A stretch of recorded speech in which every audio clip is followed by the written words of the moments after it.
Bueno, muy buenos días para todas y todos. Eh, bueno, me presento. Ya me conocen, mi nombre es Sergio Lesmes, soy el docente a cargo del módulo de enfoque diferencial.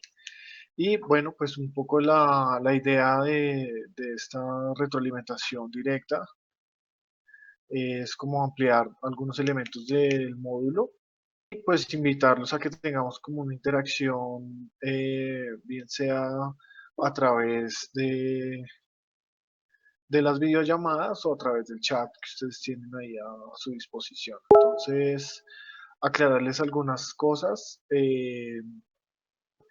Si no pueden llamarme o conectarse conmigo de manera directa en este momento, igual vamos a enviar esta charla ustedes las pueden ver por YouTube, comunicarse conmigo a través del chat o bien pueden verla de manera posterior eh, y tenemos que tener también una retroalimentación. Aclararles que de cualquier manera, pues al ser el docente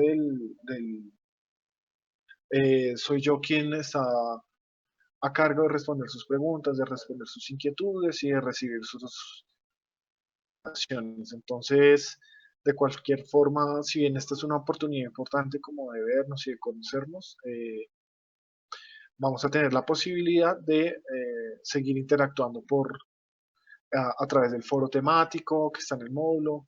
Entonces, pues les doy una grata bienvenida. No sé, las personas que están conectadas,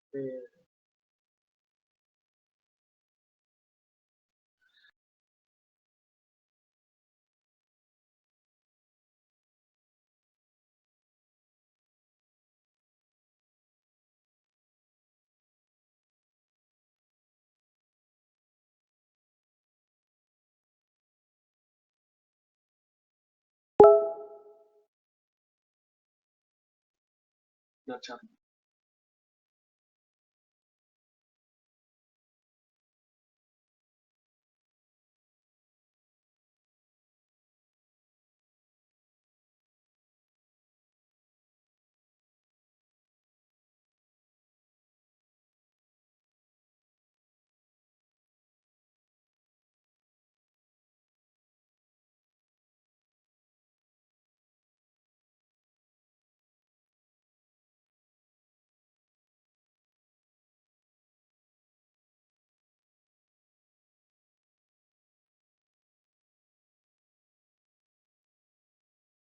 Listo.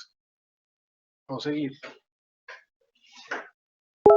Bueno, entonces, como les decía, un poco la idea de estas sesiones de poder llegar a una retroalimentación con ustedes como más directa, pues más en vivo. Un poco la idea de poder mm, adelantar como dos momentos de esta intervención. Igual vamos a ir viendo en la medida que ustedes se vayan conectando y vayan eh, alimentación. Eh, un poco la idea, entonces, en ese sentido, es como reforzar algunos elementos conceptuales del módulo y resolver inquietudes o preguntas que ustedes tengan, también como que ustedes también conmigo y podamos establecer como una conversación más fluida en torno, digamos que a elementos gruesos del módulo, como el enfoque diferencial. Entonces, un poco quisiera empezar mostrándoles,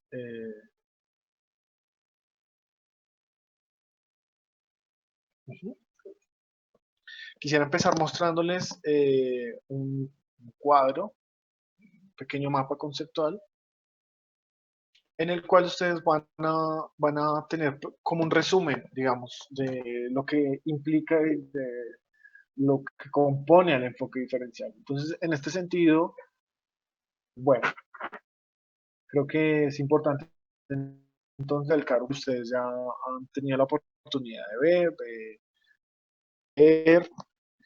La primera quiero comunicarles es que el enfoque diferencial tiene, digamos que dos dimensiones, estaría compuesto por dos dimensiones, una dimensión conceptual y otra dimensión tiene que ver con la acción conversación más fluida, en torno, concreta y digamos, que metodológica el pública.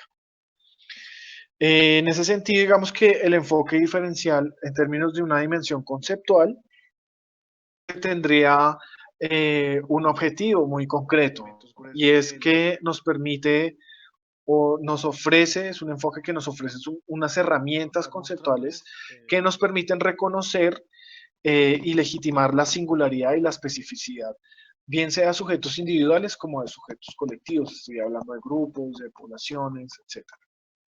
Esto es una primera idea fundamental del enfoque diferencial, y es que está hecho, o su objetivo es el de dotarnos de herramientas para reconocer y comprender las singularidades y las especificidades de ciertos grupos sociales. Entonces, en ese sentido, eso significa, en concretos, hacer un reconocimiento de las características y sociales de una población o de un grupo concreto. ¿A través de qué? Variables de diferenciación. ¿Cuáles serían esas variables?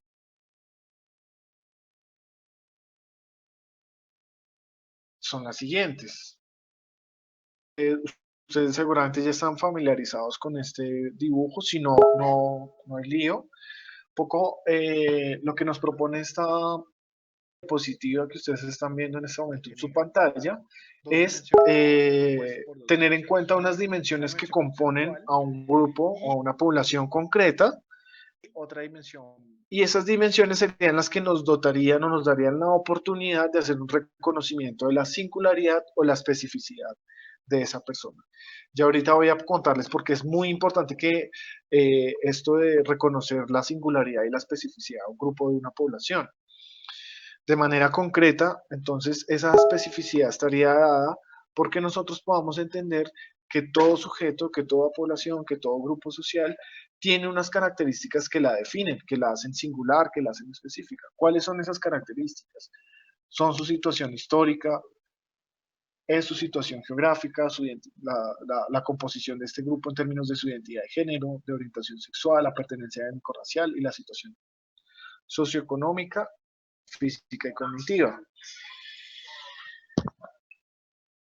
Para sacar esto de un aspecto puramente conceptual, ¿qué quiere decir cada una de estas variables? ¿A qué hacen alusión? Pues bien, cada una de estas variables lo que nos está indicando es que en cuenta siempre, en el momento en que tratemos de reconocer la singularidad y la especificidad de ciertos grupos o de ciertos sujetos, tener en cuenta, digamos, que todas estas dimensiones que ustedes están viendo aquí.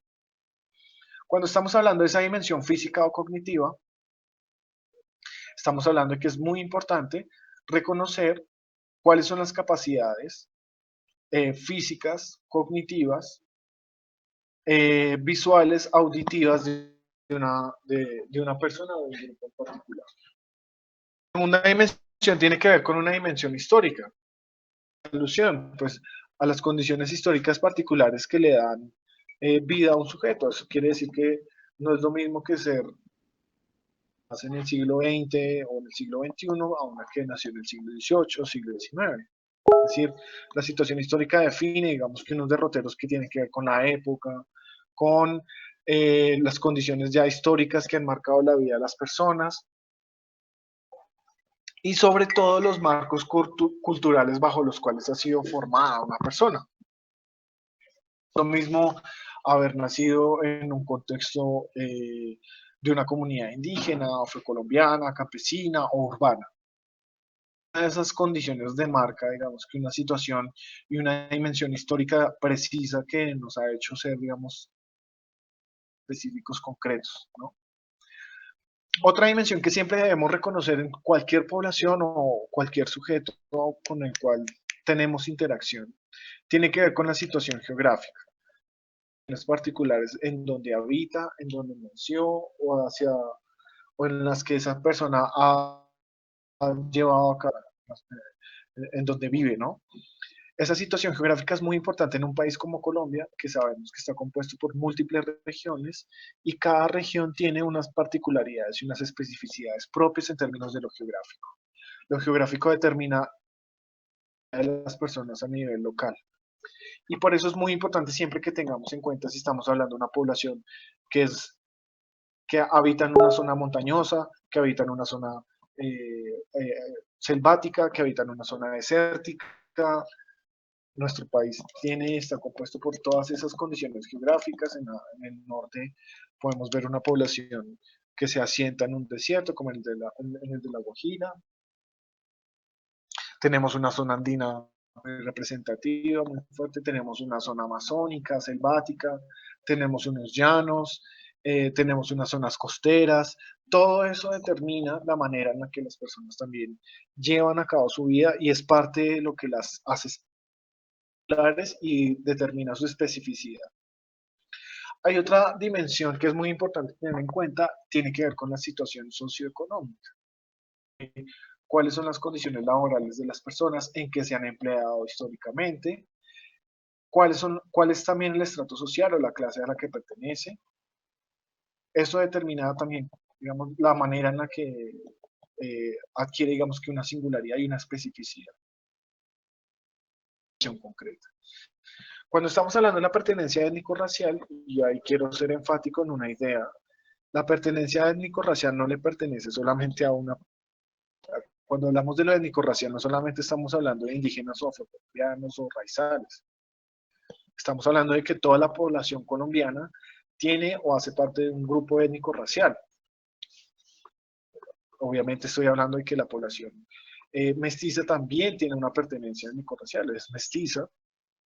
Eh, y en ese sentido, digamos que es importante reconocer que lo étnico-racial nos atraviesa a todas y todos. Entonces, efectivamente, eso tiene que ver con unas condiciones culturales concretas, con una cosmovisión, con una manera de ver la vida en general.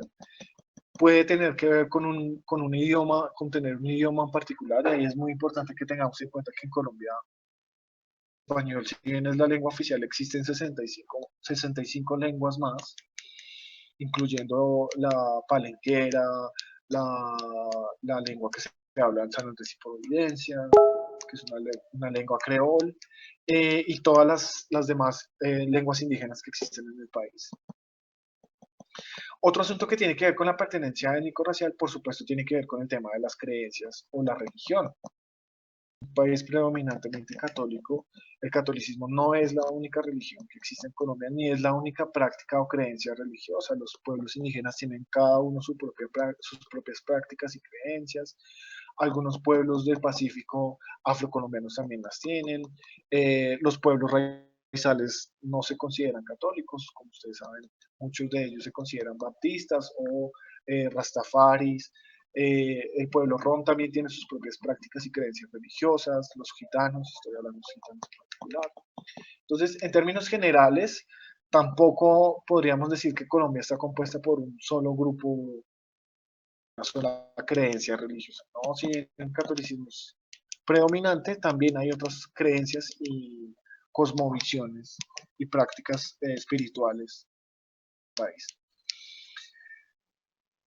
Étnico-racial tiene que ver mucho con con la manera como las personas se asumen, en términos de si se autodefinen como negros, como indígenas, como raizales, como palenqueros, como afrocolombianos, como pueblo romo, gitano, que, como pueblo, como todo esto determina la manera en la que las personas hacen parte, digamos, o se relacionan con una dimensión étnico-racial. La otra dimensión tiene que ver con el género, que también es súper importante, porque esto tiene que ver con la manera en la que las personas se asumen, si se asumen como hombre o como mujer, como un hombre transgénero, como una mujer transgénero, o si es una persona que quiere desligarse un poco, si quiere definirse a sí misma en términos de, o por fuera de la dicotomía entre hombre y mujer. Estamos hablando de las personas que se definen a sí mismas como intersexuales o en tránsito. En términos de la orientación sexual es muy importante también tener en cuenta si las personas se definen a sí mismas como heterosexuales, como lesbianas, como gay, o si se desmarcan completamente de cualquiera de esas formas de orientación sexual. Porque es importante tener en cuenta en general todas estas dimensiones. Bueno, ¿y qué tiene que ver eso con el enfoque diferencial? Tiene que ver diferencial nos permite, como decía hace un rato, reconocer la singularidad y la especificidad de unos sujetos o unos grupos o unas poblaciones específicas. Y esas especificidades son especificidades de orden social. Todas estas dimensiones que acabamos de repasar, que ustedes están viendo en este momento, hacen parte de las características sociales de un sujeto o de una población concreta. Entonces, el enfoque diferencial nos sirve para entender todas estas dimensiones en su relación mutua. Todas estas variables de diferenciación se, se están todo el tiempo en un sujeto particular o en un grupo particular, hacen parte de su especificidad y marcan, digamos, su singularidad.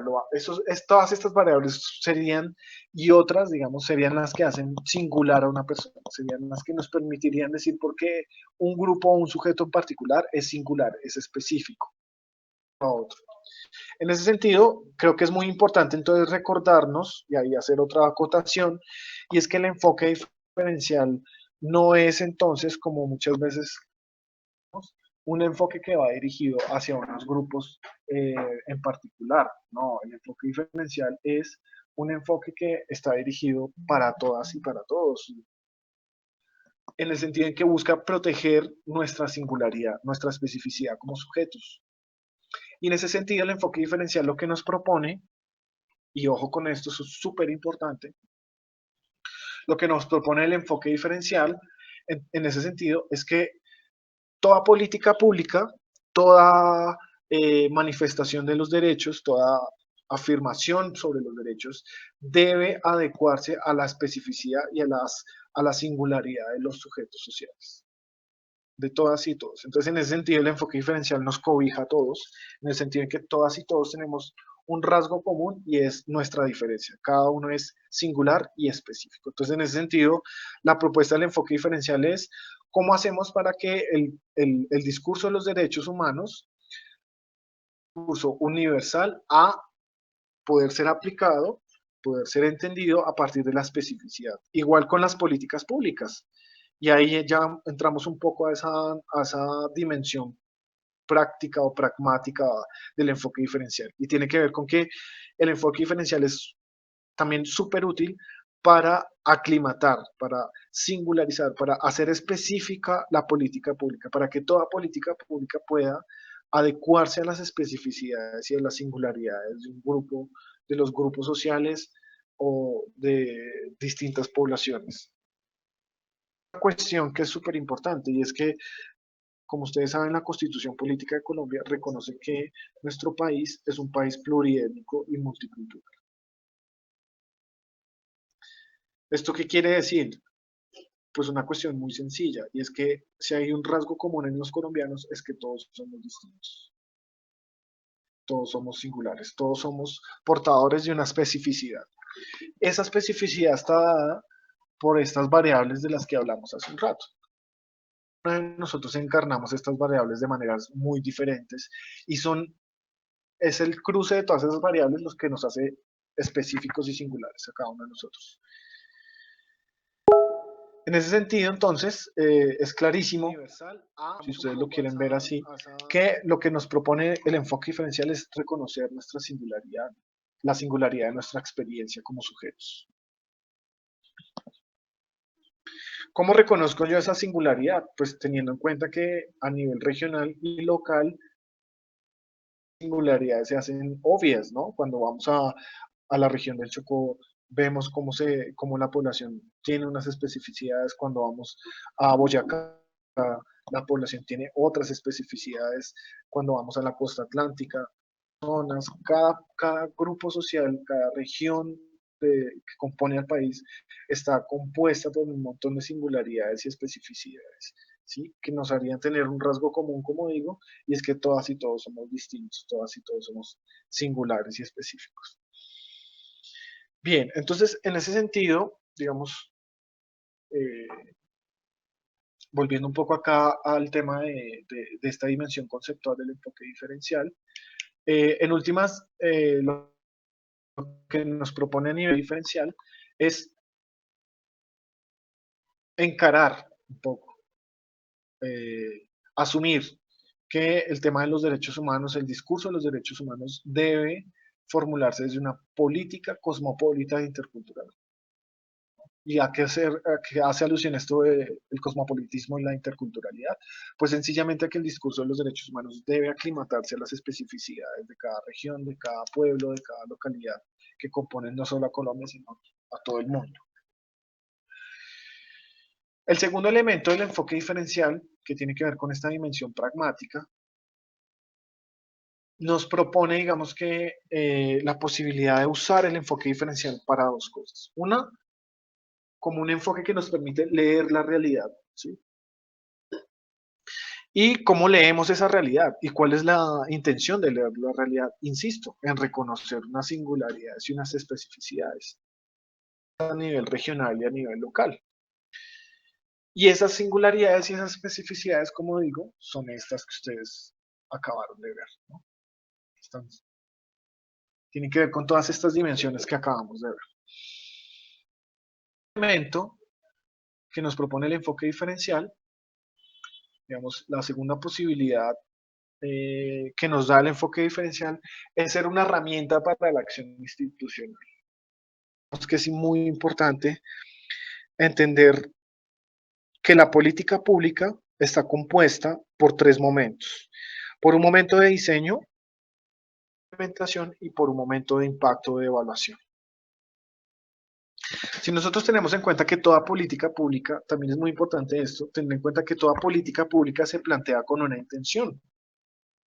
Y en ese sentido, es muy importante entonces que cuando se formula una política pública y se tiene en cuenta la intención para la cual está siendo formulada, el enfoque diferencial como herramienta hermenéutica nos ayuda a hacer un levantamiento de la información con base en esas variables de diferenciación que acabamos de ver.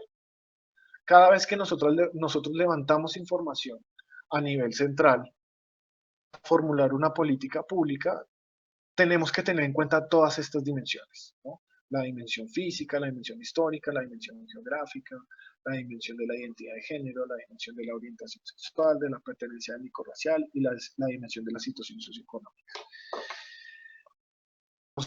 Esa política pública. Entonces, en ese sentido, toda política pública, al tener una intención, busca tener una pertinencia, ¿no? Busca ser pertinente con un contexto en particular hacia el cual va dirigida o aplicada.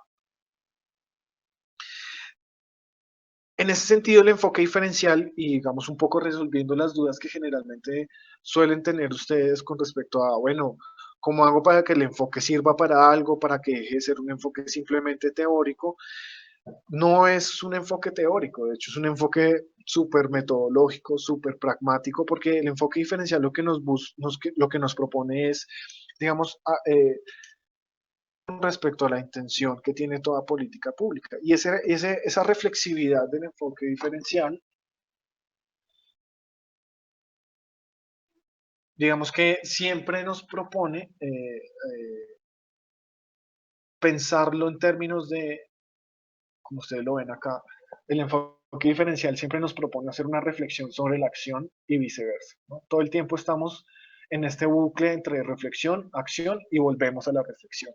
¿Por qué es importante?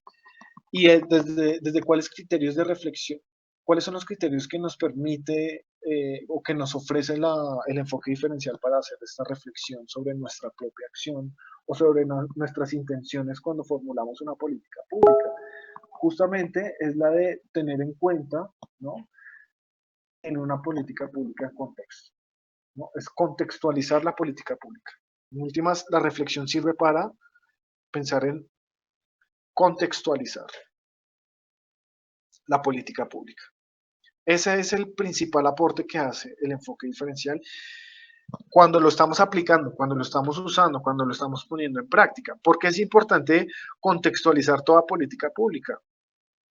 Porque es que eso es lo que la hace pertinente. Entonces, en últimas, el enfoque diferencial lo que nos permite, a lo que nos llama, no es a formular una política en términos de fragmentar el tejido social y entonces hacemos una política para jóvenes, y hacemos una política para mujeres, y hacemos una política para la población afro y otra para los indígenas. No, diferencial lo que nos dice es, ojo, la política pública está siendo pertinente, la intención que tiene una política pública está siendo pertinente y cómo sé que cómo conozco o entiendo esa pertinencia. si está siendo contextualizada a nivel regional y local, si está teniendo en cuenta las características y la especificidad, la singularidad del grupo o de la población a la cual va dirigida. Eso es lo que nos propone en últimas el enfoque diferencial. A ver si la política que estamos llevando a cabo, la intención que tiene, ha sido suficientemente pensada, si tiene todas las condiciones y si busca tener un impacto positivo en términos de una contextualización. Entonces, a lo que nos llama el enfoque diferencial, para resumir, es a contextualizar la política pública, a que la política funcione a partir del reconocimiento de una singularidad, de una especificidad de un grupo social o de unas condiciones sociales específicas de una población. Eso es muy importante. Entonces, lo que es diferencial en el enfoque diferencial, por eso le decimos enfoque diferencial, es que es una invitación a que la política sea, a que la política pública, a que toda la política pública, todo el accionar institucional del Estado sea contextualizado, sea pertinente con unas condiciones y con unas características propias de lo regional, de las regiones y de las localidades, ¿sí? Porque es necesario contextualizar, de nuevo insisto, cada localidad, cada población, cada grupo tiene una singularidad y tiene unas especificidades. Entonces, en ese sentido, la idea del enfoque diferencial es partir no de la lógica del centro hacia las regiones, sino todo lo contrario, de las regiones hacia el centro, de lo local a lo nacional, de lo específico a lo universal. Esa es un poco la lógica que nos propone el enfoque diferencial. Pasar de la lógica de lo singular o de lo específico a lo universal.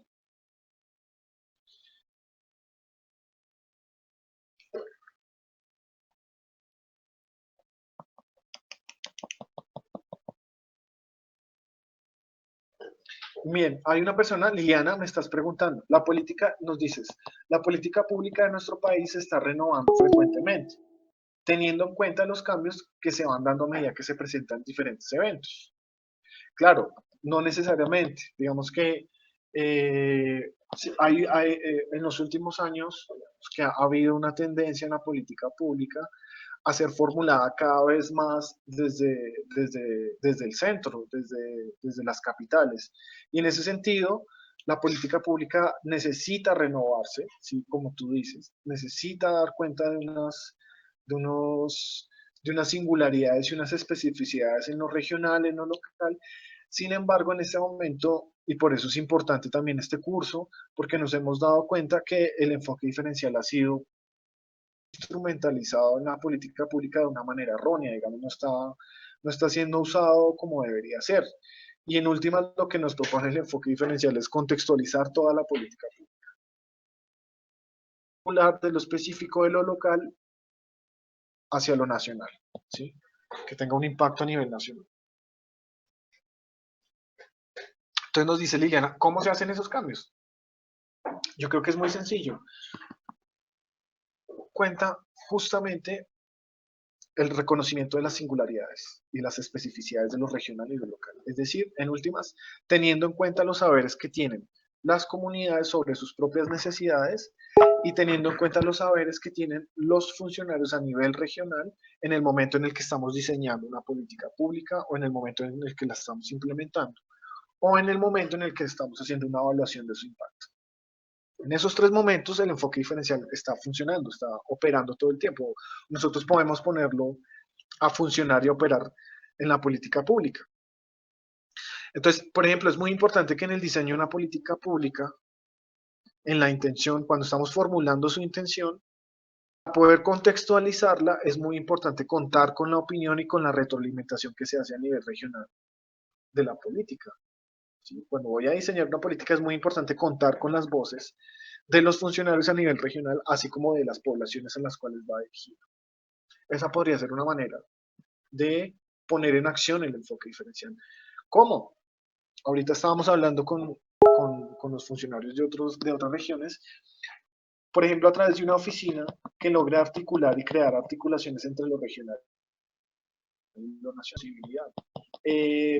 Otra posibilidad es que los funcionarios del nivel central en el momento en el que van a hacer un levantamiento de la información, tengan en cuenta o se desarrollen procedimientos al interior de la entidad que permitan contar con la retroalimentación de los funcionarios del nivel regional en la formulación de la política.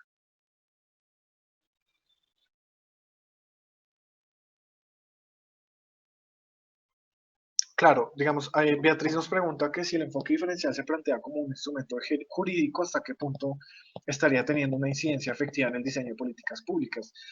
Miren, hay una cosa que es súper importante en el enfoque diferencial, eh, y eso lo dije, lo manifesté a través del foro temático. El enfoque diferencial jurídica, efectivamente, pero no solamente, o no solamente se queda ahí en esa dimensión jurídica. Lo que pasa con la dimensión jurídica, el enfoque diferencial, y por qué es muy importante tenerla en cuenta, es que el enfoque diferencial debe ser aplicado, es un mandato de la Constitución. ¿Sí? El enfoque diferencial no es discrecional, ¿sí? No es privativo, no es que hay unas instituciones, unos funcionarios que lo ponen a andar. No, el enfoque diferencial es una obligación, es una manera o es una ética que propone el Estado colombiano para la actuación de las políticas públicas y del accionar institucional del Estado. Entonces, todas las entidades del Estado deben operar bajo la enfoque diferencial, todas las entidades del Estado, todos los funcionarios públicos debemos estar todo el tiempo actuando y operando bajo los términos que nos propone el enfoque diferencial, que son un poco los términos y eh, las, las dimensiones de las que estamos hablando ahora, ¿no? De proponernos todo el tiempo una reflexividad sobre nuestra acción, una reflexividad que tenga en cuenta que Colombia es un país pluriétnico y multicultural, es un país donde cada región tiene unas especificidades concretas y por eso, digamos, lo que nos propone el enfoque diferencial es todo el tiempo operar bajo los términos de una contextualización de las políticas. Eh, entonces, en ese sentido, por eso es súper importante, digamos, que el enfoque diferencial, sí, es un instrumento jurídico, pero es un instrumento que tiene una incidencia en la formulación de las políticas públicas. No solamente en el diseño, sino en la implementación y en la evaluación, como yo quiero mostrarles más adelante, eh, como cuál es el impacto que podría llegar a tener el enfoque diferencial.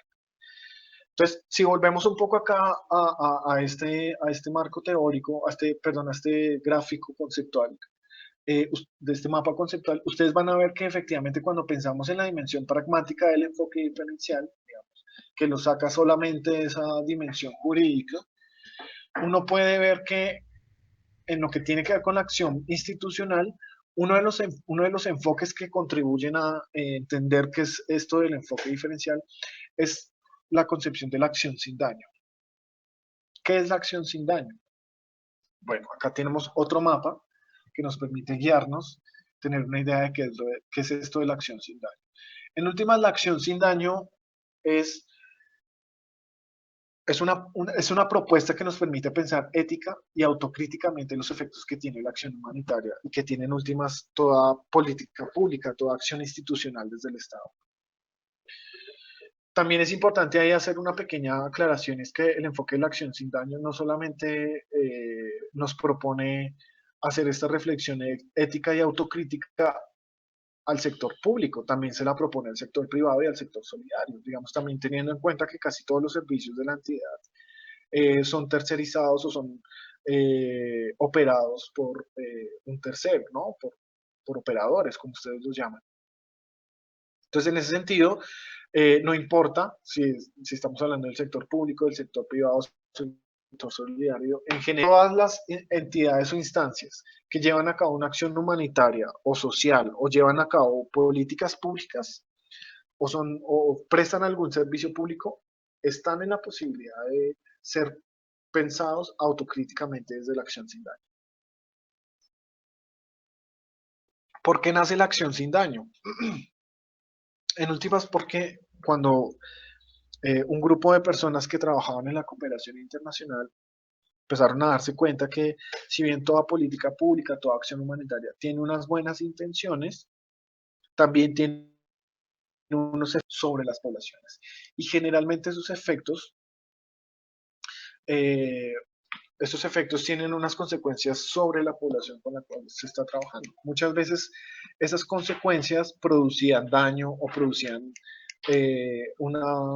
generaban una profundización de las problemáticas que supuestamente iban a resolver. Por eso es muy importante el enfoque de la acción sin daño, porque nos permite pensar si la acción humanitaria, si la acción social que se están llevando a cabo, a pesar de que se proponga incluso desde un enfoque de derechos, en términos de su impacto, nos lleva a evaluar el impacto que tendría esa acción humanitaria en términos de está generando daño, está generando o está haciendo una acción pertinente, está generando acciones positivas, ¿no? Entonces, en ese sentido es como una propuesta por pensar autocríticamente todo este tema de la acción institucional. Uno de los objetivos de la acción sin daño, en últimas, es optimizar las capacidades. Y esto es súper importante siempre que pensemos en la política pública también, y en esas tres dimensiones que la componen, la de diseño, la de implementación y la de impacto. Yo estoy pensando en una política pública, es muy importante que la política incluya dentro de sus intenciones hacer una optimización de las capacidades locales. Eso nos permitiría saber si esa política pública está generando daño o no, o si está siendo pertinente. Otro elemento que tiene que ver con las intenciones que debería formularse siempre desde la política pública es la necesidad de generar autonomía en las comunidades, ¿no? En últimas, este fortalecimiento de las capacidades locales debería derivar en un fortalecimiento de la autonomía de la comunidad para poder resolver sus propios problemas.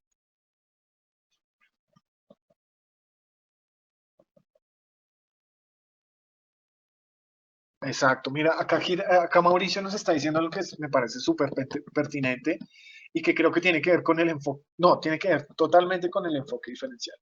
Él nos dice que en teoría la formulación de políticas públicas debería generarse desde lo local hacia lo territorial y lo nacional. Es, digamos, el deber ser. Sin embargo, la diversidad geográfica o cultural de nuestro país hace que sea realmente difícil realizar esta tarea. ¿Qué instrumentos de planeación se podrían generar para dar más participación de lo local realmente en la política del Estado, esencialmente donde se incluya el enfoque diferencial?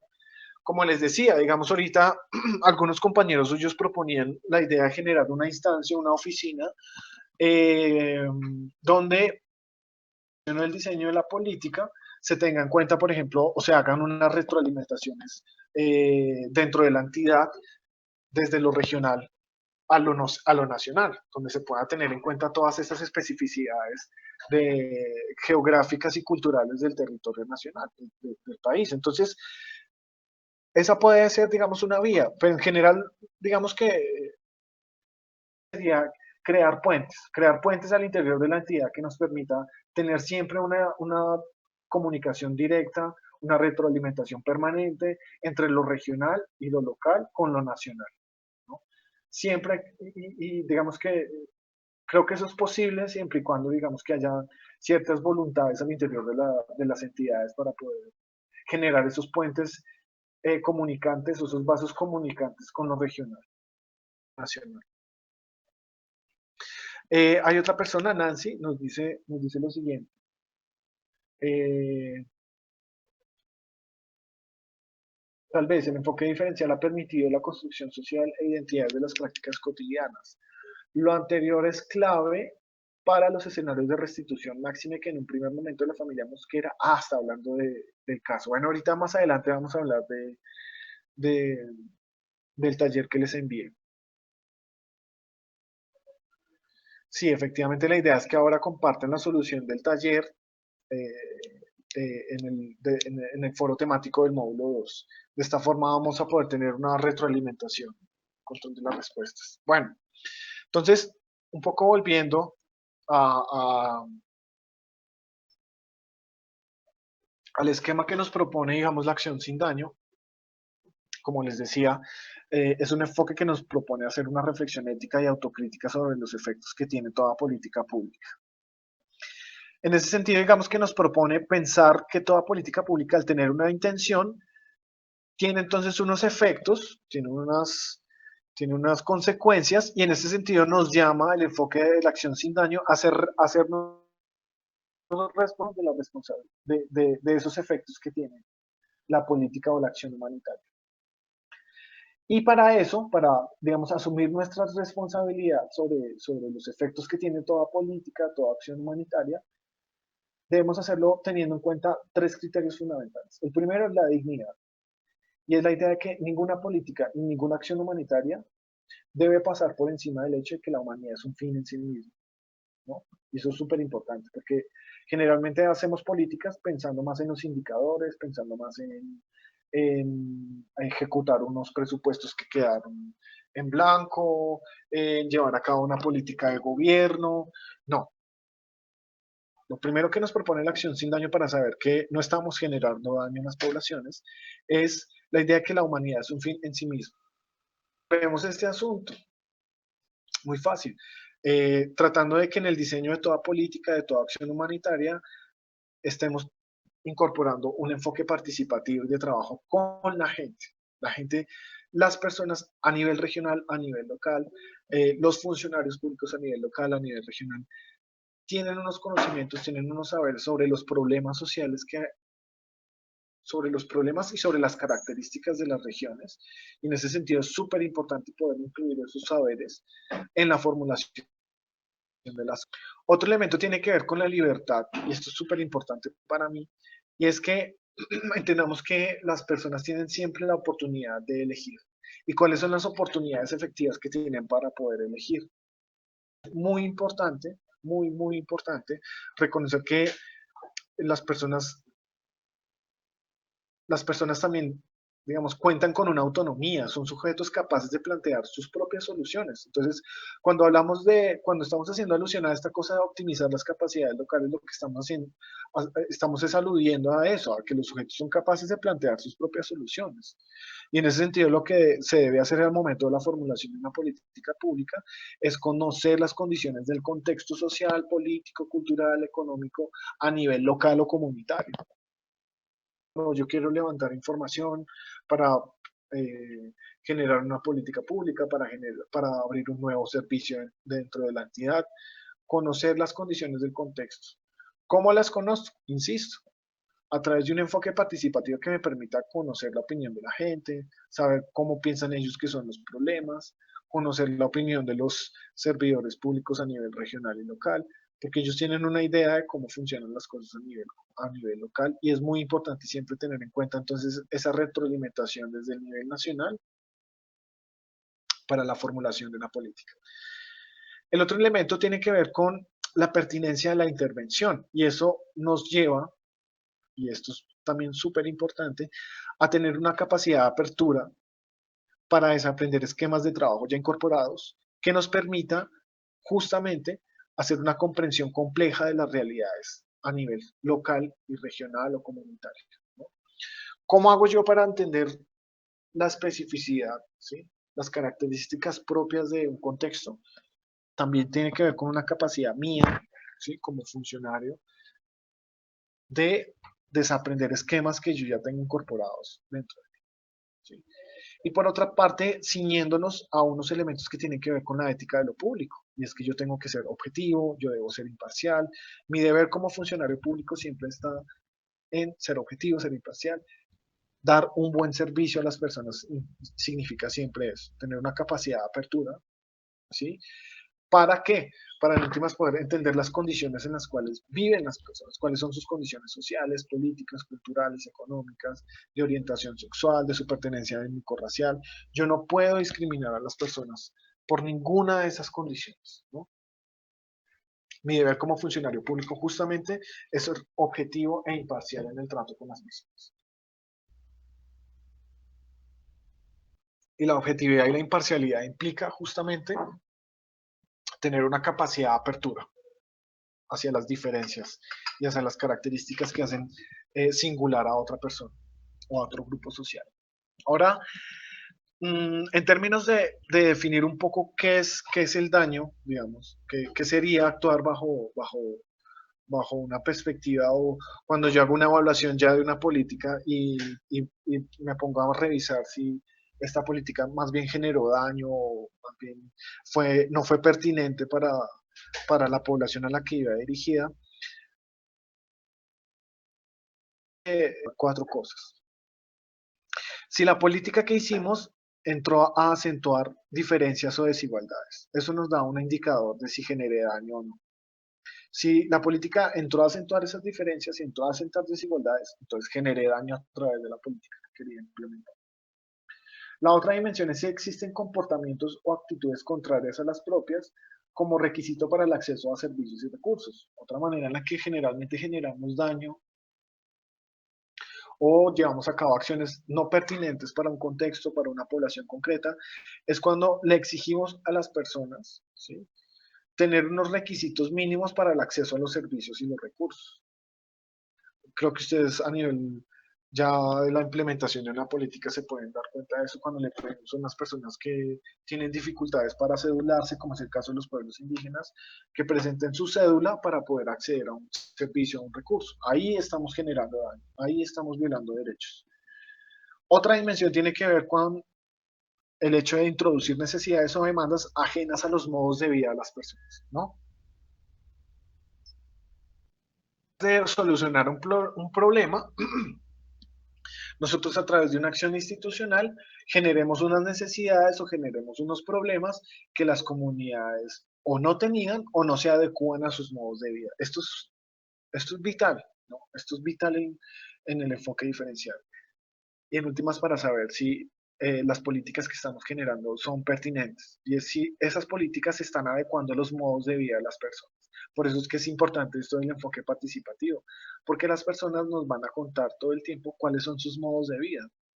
Y en ese sentido, al contarnos cuáles son sus modos de vida, cuáles son sus problemas, cuáles son las soluciones que ellos plantean, podemos saber entonces qué tan pertinente es la acción que estamos planteando o no. En la última dimensión del daño tiene que ver con si se propician o coadyuvan proyectos sin, el mínimo, sin garantizar un mínimo de condiciones favorables para conservar o proteger, digamos, una vida digna, ¿no? Puede que, por ejemplo, yo quiera, en términos de una política, formular una política de asistencia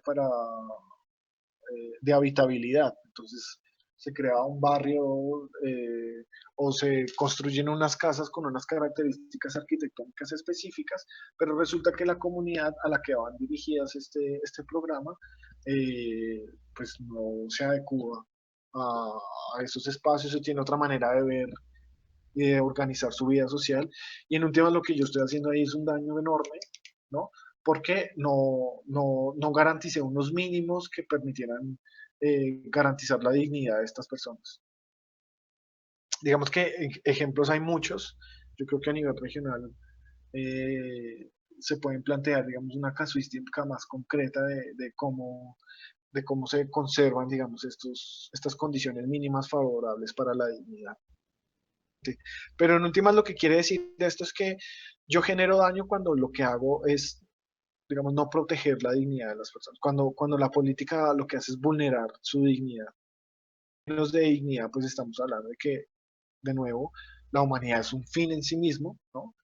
Y genero daño cuando, por ejemplo, lo único que me importa es generar indicadores positivos de atención sin tener en cuenta si la política realmente se ajustó a los modos de vida de las personas. Dirigida.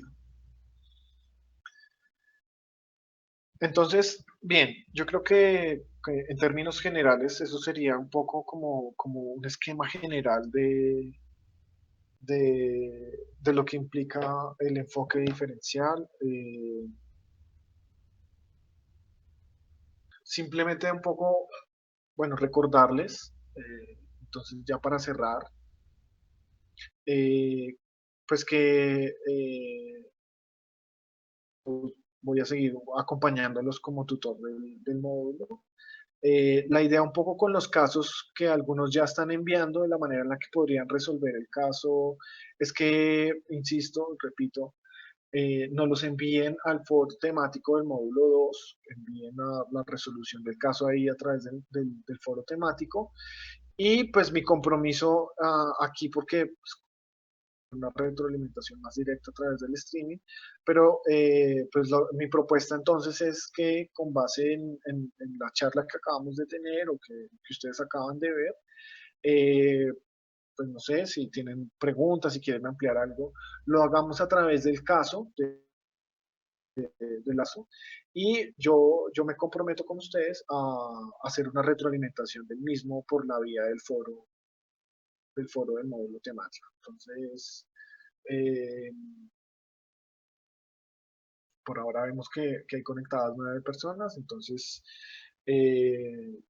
como tal, pues les mando un saludo enorme, un placer para mí siempre poder participación de ustedes, y pues acá estoy a la orden.